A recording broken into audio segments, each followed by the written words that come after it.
Hi, loads of you have been asking for me to put the Oberheim OB-X8 against the OB6, so here they are together, and it's quite an interesting review this, or quite an interesting comparison, because both synths on the face of it trying to recreate the old classic Oberheim sound, but they both come at it from completely different directions. The OB6 is essentially based on the Prophet 6, on the foundations of the Prophet 6. It's got the same cross-mod section, it's got the same LFO, it's got a very similar layout, it's got the same arpeggiator, for example. So loads of similarities there, but it's taken the Prophet 6 concept and tried to make, or does make, a really good emulation of OB-X, OB-8 style synth. The OB-X8, on the other hand, is a faithful recreation of the OB-X8, the OB-X, the OB-S6 and the OB-8. Coming very much from the vintage roots, it's got the same functionality as the old synth. It's got very, very similar, or the same layout. It's got the same shortcuts, it's got the same idiosyncrasies and things like the arpeggiator and the levers down here. So one is coming from a modern perspective, that's the OB6, and the OB-X8 is definitely coming from a much more vintage. If you want the old synth, but you want a modern version of it, here it is. Okay, so let's start off by just listening to a couple of sounds, because that's what we're here for, isn't it? You can read all the specs anywhere.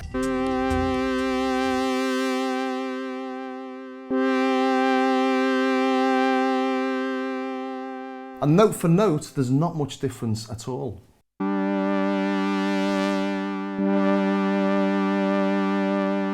Except for the fact that on the OB-X8, every single voice is very slightly different. So when I'm trying to match the tones, I think I've got it perfect. Then I push another key and it sounds a bit different again. But close enough really to say I've got the same sound on both of them, I hope. But the big differences come when you play a chord. So on the OB6,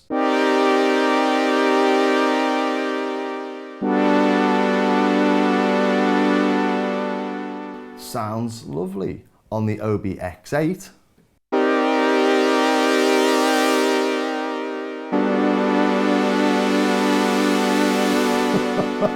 sounds absolutely lovely, doesn't it? That's properly giving me tingles. The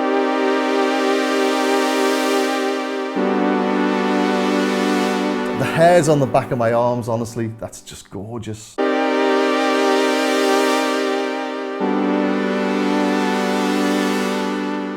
And it's just got all those little tiny differences happening, all the voices, a bit like vintage mode. I'll take the vintage mode all the way off just in case it's on. I don't know what's on there because there's no editor, so I can't actually go and double check, which is what I quite like to do when I'm doing these comparisons to make sure I don't miss anything. But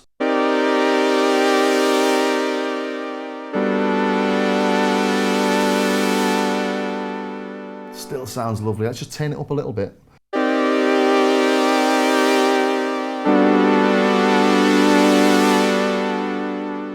Just got a lovely, lovely rich tone. It actually sounds like it's got a chorus on it, doesn't it? Whereas back to the OB6 now.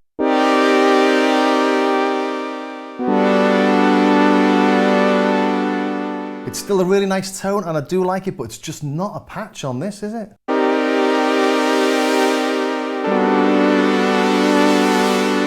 That's just so nice, and I have matched them up as good as I can. I've got the LFO on both the oscillators, you know, there's a little LFO there you can hear. They're both on a sawtooth. The envelopes are as close as I can match them, etc, etc. But it's just that tone when you've got the whole chord playing. Let's play more notes.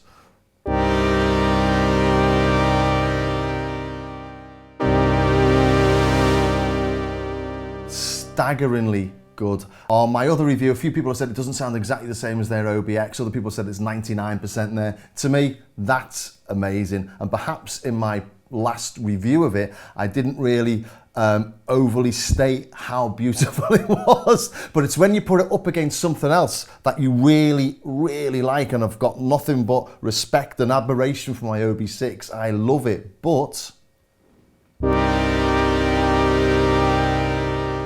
compared to this,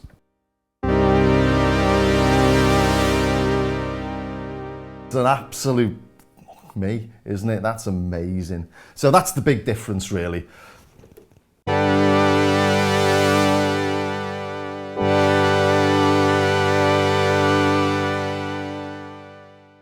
And I do think you'd notice that in a mix because you need less going on, you need less effects. It keeps things crisper and cleaner, but still rich and full. That's gorgeous.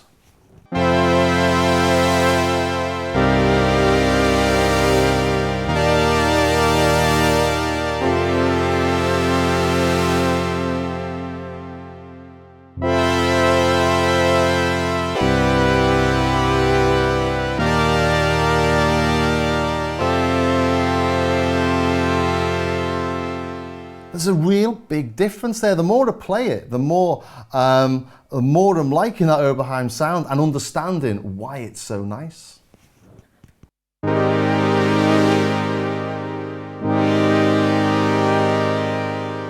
So yeah, for that big, rich, full sound, for those sort of tones, it's definitely got to be the Oberheim OB-X8 over the OB6. But I've never really thought the OB6 didn't sound good. I've always really liked it. But now I'm understanding why people that had the old Oberheim said the OB6 doesn't sound anything like it, sounds rubbish. And I'd sort of poo-pooed that a little bit. I'd said, you know, yeah, it sounds pretty good to me, but I can see what they were getting at now.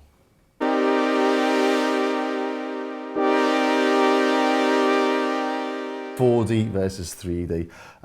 Yeah, so that's, as I say, that's the biggest difference. That's the big noticeable difference once you start playing with them. And there's loads of little intricacies. I'll go through a few of those in a minute, but I think for people that wanted to know, does the OB6 sound like the OB-X8?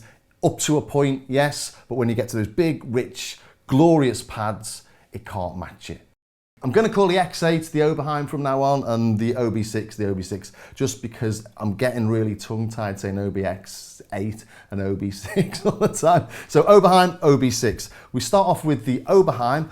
What we've got here is a sawtooth, a pulse or a triangle on each of the oscillators.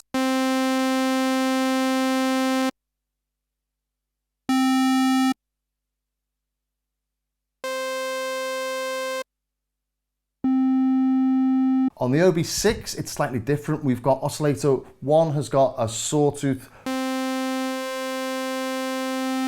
that blends through to a pulse. So if we want that sawtooth and pulse together, we just have it about halfway. Then to the triangle, and we've only got a triangle on VCO2 on the OB6, so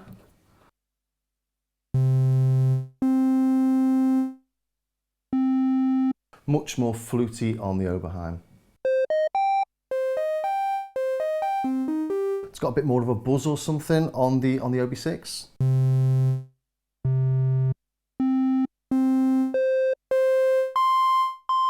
So any tone obviously that relies on that triangle is going to sound a bit different on the OB6 if that's important to you.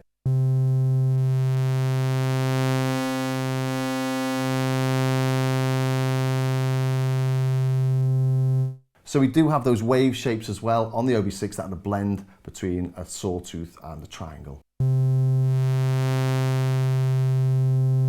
Plus we've got a sub.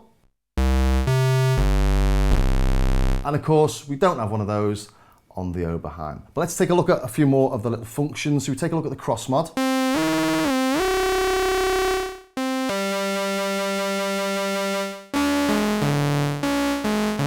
Similar, but not the same. On the OB6, we've got a dedicated pulse width knob for each of the oscillators.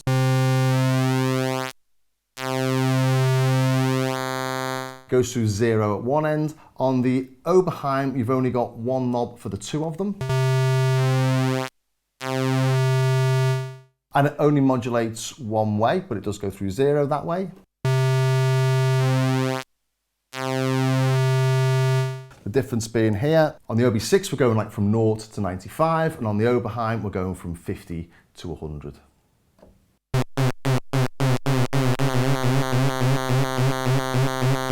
It does give you different types of modulation, doesn't it? Okay, does that do the oscillators? I won't look at sync. Let's take a look at the filters now then, shall we? Big difference here is obviously that the Oberheim has got two types. It's got the Curtis and it's got the SEM style. The OB6 has only got the SEM. The SEM on the OB6, however, is state variable. You can go from low pass to band pass to high pass. You do have the option of low pass, band pass, high pass and notch as well on the Oberheim, but it's multi-mode. It's not state variable. You can't just sweep through them. So for example,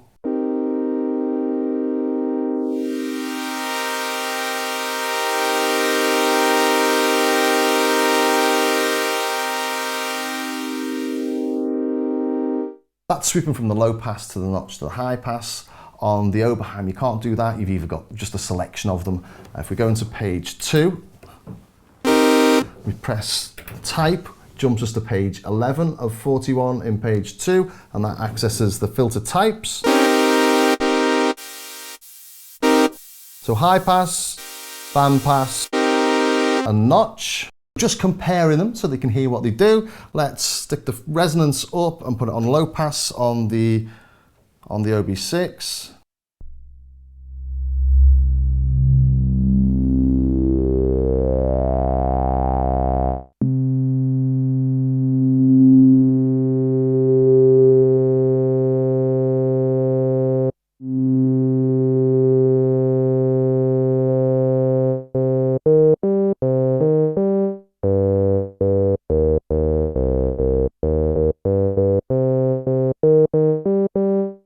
They're, to all intents and purposes, the same, aren't they, I'd say?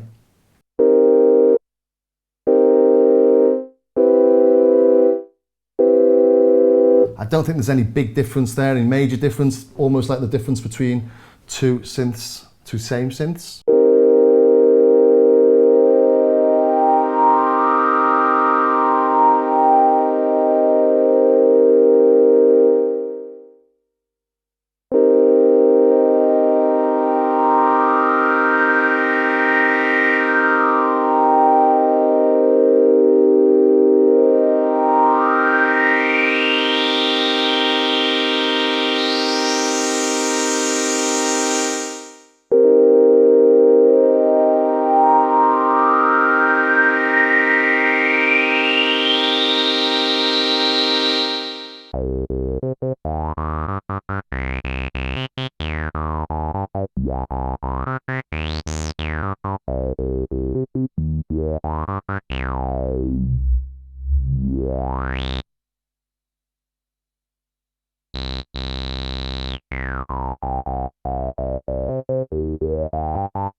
So for a single note playing the OB-X style filter, these are pretty much indistinguishable. That's a very simple tone though, and there's so many different variations in what you can do on them. But just as a sonic thing, very, very close indeed. But as I say, the Oberheim does have the OB-X8 filter in it as well, and that's completely different sounding. So let's go to the 4-pole.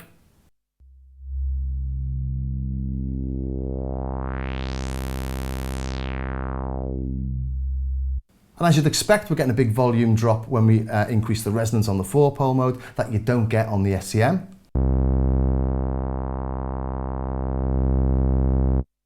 That's the 4-pole, SEM. No loss of bass. And on the 2-pole Curtis. Anyway, they're just extra bits that the Oberheim has got that the OB6 doesn't. And just modulating that with the LFO, just to show you the modulation range. That's max modulation, and on the OB6 we get this. So the OB6 has got a much wider range, just something I noticed while I've been playing with them. I'm not going to look at the envelopes. The envelopes on the Oberheim, you've got the two types of envelopes. One's a bit smoother than the other. You've got a single envelope on the OB6, which is a bit more like the OB8 envelope on the Oberheim, but it's a little bit boring going through the envelopes, and you're never going to match them identically. So the next really interesting thing is the modulation. You've got the LFO modulation section on the Oberheim, and you've got the cross mod plus the LFO on the OB6, but on the Oberheim we also have this modulation down here as well. So we've got two LFOs on the Oberheim. Well, actually we've got three, because you've got split mode, so you could have LFO1 on sound 1, LFO2, or LFO1, a different LFO1 on sound 2, and you've also got LFO2 down here as well. That's dedicated to pitch, dedicated to the frequency of the oscillators. So let's just have a little play, shall we, and show you why the Oberheim is much, much more flexible than it at first appears. So going to page 2, you can see quickly on these sections, we've got modulation 1 quantized, so that will quantize it into steps. We've got inverted or not, we've got keyboard track, and we've got modulation 2 envelope to LFO rate. So each of these destinations or each of these modulation buses has got its own simple envelope. It's got a delay and attack envelope, so you can gradually bring in the LFO, and as I say, you can modulate the rate of the LFO with one of those envelopes, so everything's a little bit more complex than it first appears. You can invert them. As I say, keyboard tracking is quite interesting. Let's look at that one, and let's put it on a ramp to make it obvious. And you can hear there we've got 2 LFO rates, and that's because we've got 2 voice boards in here, one for the lower voice, one for the upper voice. Each have got 4 voices on them, so we get 2 LFO rates, or we can have 2 LFO rates, one for each of those boards.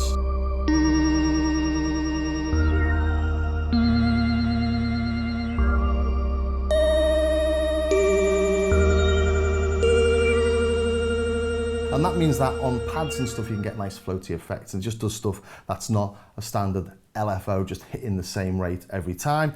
On the OB6 you can do similar things. You've got a low frequency mode on VCO2, so this will act as an LFO. So you do have 2 LFOs on the OB6, but you lose a voice, but then you do still have the sub. So that's modulating oscillator 1 with oscillator 2, but in low frequency mode. But then we can put this in keyboard mode, which means that every note will have its own LFO rate, which gives some really glorious polyphonic LFO effects. If we go into page 2 again on the Oberheim, we've got LFO type OB8 or OB-X, OB-X8, and that does different things like inverts them and stuff. So the oscillator frequencies ramping up, the filter frequencies ramping down. But if we put that on OB8 mode,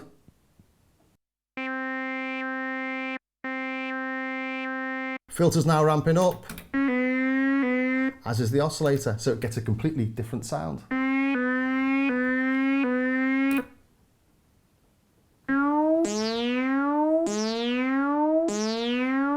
And you could, well, figure out a way of doing that on the OB6. You could have VCO2 ramping down and LFO1 ramping up. You know, actually you could.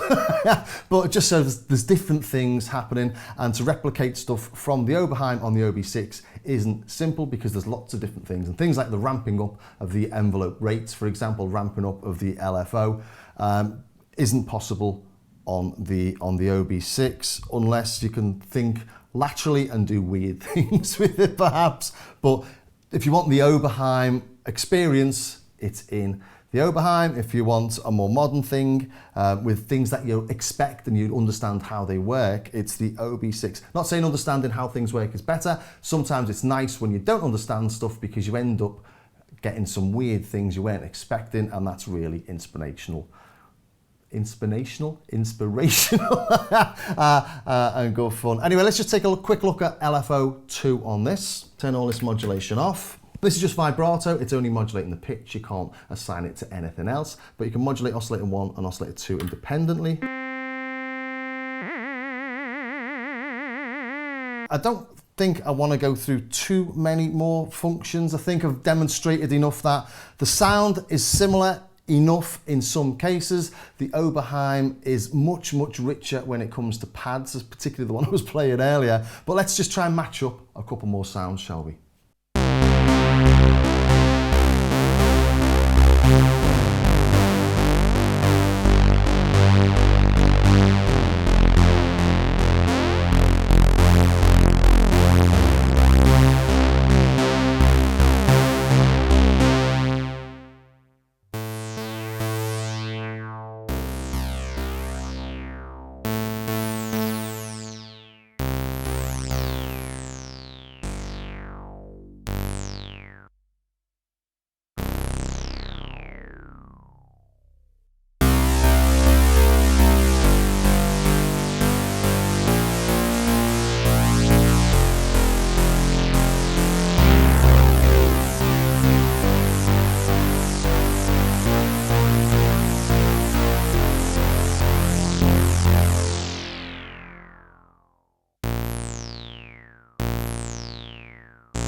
So there you go, not an exhaustive list of types of patches, but I think you get an overall good idea from that. The OB6 can do a really good impression of the Oberheim, but the Oberheim is a different machine, it's a different beast, but it costs twice as much, more difficult to get into the detail of the programming, but there's more in there. The OB6, much more, everything's in front of you. It's got 4-octave keyboards, that's got 5-octave keyboard, you know, obvious other little differences like that, but they're both made pretty solidly. They both feel really good. Shame this is broken and has to go back, but there you go. But yeah, it's difficult to match them up because with the Oberheim having slightly different characteristics per voice, which I'm sure they've modelled into that very, very well, as you're playing one note, like these sort of things, you get them right, then you play another note,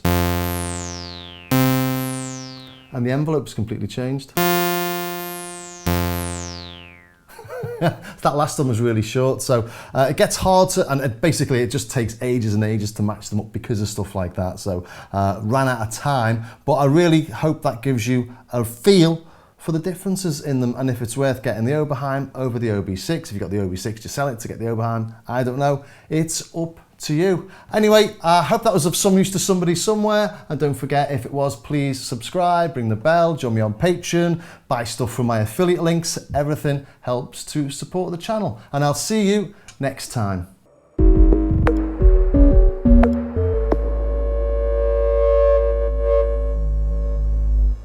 And that brings me to the interfaces. On the OB-X8, we are definitely in the ballpark of the vintage synth. And I've got a little bit of flack from vintage synth lovers and people that have got this, and people that have got the OB-X8, for example, on my original review of this, because I'm not convinced it's great the way that you have to dig into some of the parameters using a page 2 function. You can access them, or some of them.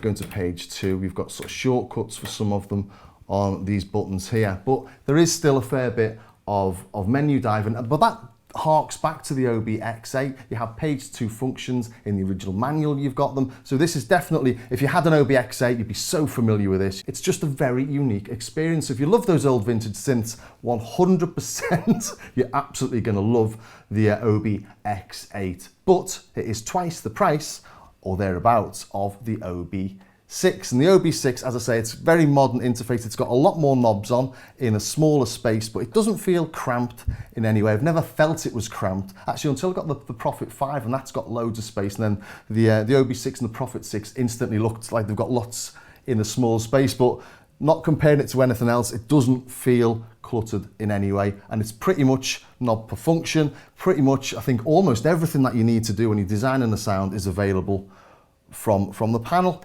But there are parameters on the OB-X8 that you need to access via page 2 when designing the sound. Things like the amount of detune, for example, or oscillator individual levels. You can turn them on and off with these buttons, but you can't adjust the levels on them. Just a couple of little things that I thought in my original review would be very useful just to have additional button or two. So the interfaces and playing them is a different experience. As I say, Oberheim, OB-X8, if you're familiar with all the old Oberheims, you'll be familiar with this. It's a unique experience. It's got its same idiosyncrasies as the original units, so perfect for you. If you're more used to modern synths, this will be second nature, and there's no menu diving, and it just feels like a much slicker interface to me. Don't have a go at me for saying that. It just feels like everything's in front of me.